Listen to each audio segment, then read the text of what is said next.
Hello, I'm Rory O'Donnell, the writer and co-director of The Landlady, and I thought today I'd give you a little potted history of the anthology or portmanteau film. Now, of course, horror stories have always given themselves over to the short genre. You can think of the ghost stories of M.R. James or the works of Lovecraft, and of course, Edgar Allan Poe. And now it's with Poe really that film started dealing with the anthology. We had the Germans doing Eerie Tales in 1919, but the real sort of great-grandfather of the anthology film is Paul Lenny's Waxworks from 1924. Moving on, in Britain, we had a film in 1945 from Ealing Studios called Dead of Night, and that became the real template for these films, certainly in Britain. And in Dead of Night, it's best known for the story of Michael Redgrave being taken over by his ventriloquist dummy. That was a big success, but it wasn't until the 60s, and along came a company called Amicus.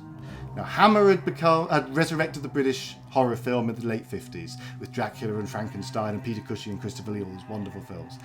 But Amicus, being an independent company, not having the money, they thought, well, what we can do is we can make lots of little films and stick them together.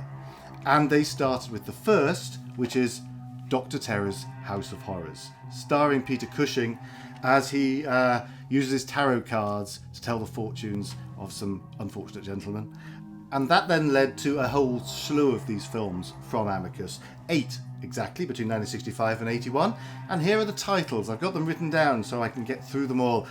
Dr. Terror's House of Horrors, Torture Garden, Tales from the Crypt, The Vault of Horror, Asylum, From Beyond the Grave, The House That Dripped Blood, and The Monster Club.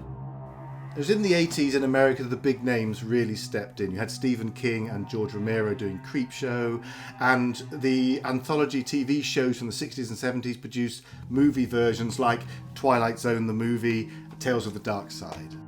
Of course, in the rest of the world, these things were still made, and you can't leave without talking about Japan. In 1964, they produced Kwaidan, which was based on the Oriental ghost stories of Lafcadio Hearn.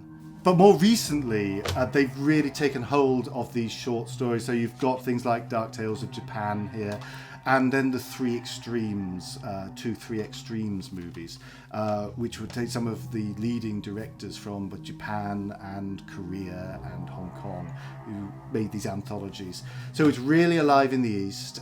So what we're trying to do with The Landlady is bring those old British movies from the 60s, the 70s, the early 80s back. The Amicus movies with the Hammer style. The ones that you used to creep downstairs late at night when you were far too young and watch on the TV, and you would have sleepless nights. Those are the 4 stories that we're trying to tell you with The Landlady, and we hope you enjoy them.